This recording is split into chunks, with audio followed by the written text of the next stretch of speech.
করেন। আজকের এই কর্মী সম্মেলনে ইতিমধ্যে এই বিশেষ অতিথি হিসেবে উপস্থিত হয়েছেন এই এলাকার কৃতি সন্তান বাংলাদেশ জামাত ইসলামী ঢাকা 2 আসনে মনোনীত সংসদ সদস্য প্রার্থী, ঢাকা জেলার শুনানি সদস্য, বিশিষ্ট শিল্পপতি, বিশিষ্ট সমাজসেবক, জনদরদী এই এলাকার কৃতি সন্তান জনতা ইঞ্জিনিয়ার মোহাম্মদ তৌফিক হাসান অন্যতম বিশেষ অতিথি হিসাবে উপস্থিত হয়েছেন বাংলাদেশ জামাত ইসলামী ঢাকা 3 আসন কর্তৃক মনোনীত সংসদ সদস্য প্রার্থী, বাংলাদেশ জামাত ইসলামী ঢাকা জেলার সংগ্রামী নায়েবে আমির অধ্যক্ষ মোহাম্মদ শাহিনুর ইসলাম।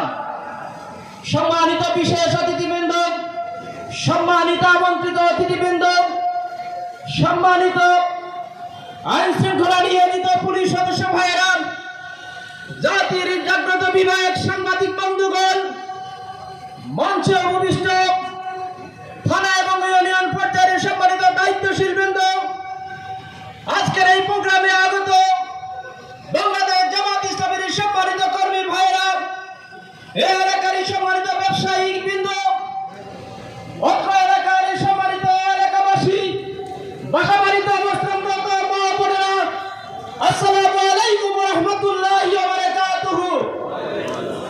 আমি সর্বপ্রথম মহান রব্বুল আলামিনের কাছে শুকরিয়া জ্ঞাপন করছি যে আল্লাহ রাব্বুল আলামিন আমাদেরকে একজন মানুষ হিসেবে সৃষ্টি করে শেষ করে দেননি, একজন মুসলমান হিসেবে নিজেদেরকে পরিচয় করার সুযোগ করে দিয়েছেন। আলহামদুলিল্লাহ। দরুদ সালাম রাসূল করিম সাল্লাল্লাহু আলাইহি সাল্লামের প্রতি, যার আলিত বিধানকে বাস্তবায়ন করার জন্য যুগ যুগ ধরে আমরা লড়ে আসছি। সাল্লাল্লাহু আলাইহি সাল্লাম শহীদদের সকলের সর্বোচ্চ মর্যাদা স্বরূপ জান্নাতুল ফেরদাউস কামনা করছি।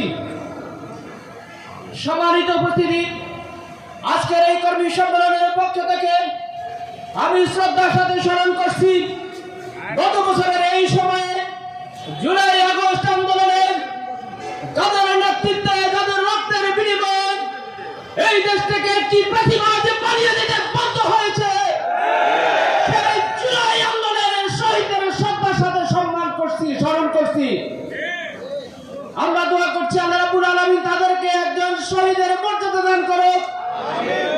সম্মানিত উপস্থিতি, আজকের এই কর্মী সম্মেলনের মাধ্যমে আমি আরো শ্রদ্ধার সাথে স্মরণ করছি ব্রিটিশ বিরোধী আন্দোলন থেকে শুরু করে, আজাদী আন্দোলন থেকে শুরু করে, স্বাধীনতার পূর্বে এবং স্বাধীনতার পরবর্তীতে মানুষের অধিকার আদায়ের জন্য যারা জীবন দিয়ে এই দেশের মানুষের অধিকার রক্ষার কাজ করতে গিয়ে শহীদ হয়েছেন, তাদের শাহাদাতের সর্বোচ্চ মর্যাদা কামনা করছি। সম্মানিত উপস্থিতি, আজকের এই সম্মেলনে আমি অত্যন্ত শ্রদ্ধার সাথে স্মরণ করছি বাংলাদেশ জামাত ইসলামীর সেই সকল আমিরদের, বাংলাদেশ জামাত ইসলামীর সেই সকল সিপাহসালারদের যারা প্রাচীনটা হাজিরার ষড়যন্ত্রের শিকার হয় অত্যন্ত ঠান্ডা মাথায় জুডিশিয়াল কিলিংয়ের মাধ্যমে আইন প্রয়োগ করে সাজানো মামলায় হত্যা করেছে, বিভিন্নভাবে কয়েক দিয়ে শহীদ করেছে অসংখ্য মানুষকে। সেই সকল নেতা কর্মীদেরকে আমি আজকের এই সম্মেলনের পক্ষ থেকে শ্রদ্ধার সাথে স্মরণ করছি এবং তাদের সর্বোচ্চ জান্নাত কামনা করছি। সম্মানিত উপস্থিতি, বাংলাদেশ জামাত ইসলামী একটি অত্যন্ত সুশৃঙ্খল সংগঠন। আজকের এই কেরানীগঞ্জের 8টি জয়নগরে এই সম্মেলনে আমাদের সুশৃঙ্খল উপস্থিতি প্রমাণ করে এই দেশে যদি সুষ্ঠুভাবে নেতৃত্ব দেওয়ার কারণে কোনো দল থাকে, সেটা হচ্ছে বাংলাদেশ জামাত ইসলামী। সম্মানিত উপস্থিতি, আমি সুস্থতা কামনা করছি সেই সকল বীর মুজাহিদদের যারা গত 24-এর আন্দোলনে ফ্যাসিবাদের বিরুদ্ধে নিজেদেরকে সঁপে দিয়ে এখনো হাসপাতালের বেডে শুয়ে আছেন অথবা ঘরে বসে এখনো চিকিৎসা নিচ্ছেন। আমি সেই আহতদের সুস্থতা কামনা করছি। আল্লাহ রাব্বুল আলামিন তাদেরকে দ্রুত সুস্থ করে দিন। সম্মানিত উপস্থিতি, বাংলাদেশ জামাত ইসলামের আজকের এই কেরানীগঞ্জ মোড়ে এই আন্দোলনের মাধ্যমে এই এলাকার মানুষের কাছে আমরা আশ্বস্ত করতে চাই, আগামী দিনের বাংলাদেশ হবে ইসলামের বাংলাদেশ। অতএব ইসলাম নিয়ে তারা এই ষড়যন্ত্র যেভাবে করছেন, আমরা তাদেরকে হুঁশিয়ার করে বলে দিতে চাই, 24-এর আন্দোলনে খুনি হাসিনার অবস্থা আপনারা কল্পনা করুন।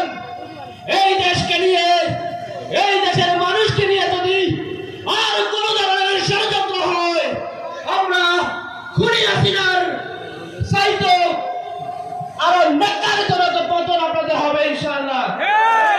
সম্মানিত উপস্থিতি, আমরা এই কর্মী সম্মেলনের মাধ্যমে আরেকটা বিষয় স্পষ্ট করতে, এই জনতার প্রতি, এই দেশের মানুষের প্রতি বিভিন্নভাবে জুলুম হয়েছিল, এই জুলুমের একটি সূচনা হচ্ছে আজকের কর্মী সম্মেলন। সম্মানিত উপস্থিতি, আমি বিনীতভাবে অত্যন্ত স্পষ্ট ভাষায় কেরানীগঞ্জ এলাকায় যারা চান্দাবাজের সাথে জড়িত, সম্মানিত উপস্থিতি, আমি আপনাদের কাছে প্রিয় কেরানীগঞ্জবাসী, গত জুলাই আগস্ট মাসে কচি কাঁচা শিশু কিশোর বৃদ্ধ শ্রমিক জনতা রক্ত দিয়ে এই দেশ থেকে একটি ফ্যাসিস্ট সরকারকে বিদায় করেছিল, একটি বৈষম্য বিরোধী, দুর্নীতি মুক্ত, জুলুম মুক্ত, রাজনীতি মুক্ত একটি বাংলাদেশের জন্য আমরা আজকের এই সমাবেশস্থল থেকে দেবতহীন কণ্ঠে ঘোষণা দিতে চাই, যারা শহীদ হয়ে গেছেন, যারা গাজী হয়ে আছেন, তাদের এই স্বপ্ন আগামী নির্বাচনের মাধ্যমে এই বাংলাদেশে প্রতিষ্ঠিত করবই করবো ইনশাআল্লাহ। সম্মানিত উপস্থিতি, সম্মানিত বন্ধুগণ, যারা আজকের এই কর্মী সম্মেলনে এসে উপস্থিত হয়েছেন, আজকের এই কর্মী সম্মেলনকে সাফল্যমণ্ডিত করার জন্য আমাদের ডাকে সাড়া দিয়েছেন, আমি আপনাদের সবাইকে আন্তরিক মোবারকবাদ জানাচ্ছি, ধন্যবাদ জানাচ্ছি এবং আপনাদের নিকট শুকরিয়া জ্ঞাপন করছি। আপনাদের কাছে অনুরোধ করব, আমাদের এই প্রোগ্রামের কর্মসূচি শুরু থেকে আপনারা যেভাবে সুশৃঙ্খলতার পরিচয় দিয়ে আসছেন, শেষ পর্যন্ত প্রধান অতিথি, প্রধান বক্তা সহ আমাদের সকল বক্তাদের বক্তব্য শুনে গিয়ে সুশৃঙ্খলতার পরিচয় দিবেন এবং প্রোগ্রাম শেষে সুশৃঙ্খলভাবে আপনারা বাসায় ফিরে যাবেন, এই প্রত্যাশা আমরা আপনাদের কাছে কামনা করছি। সম্মানিত উপস্থিতি।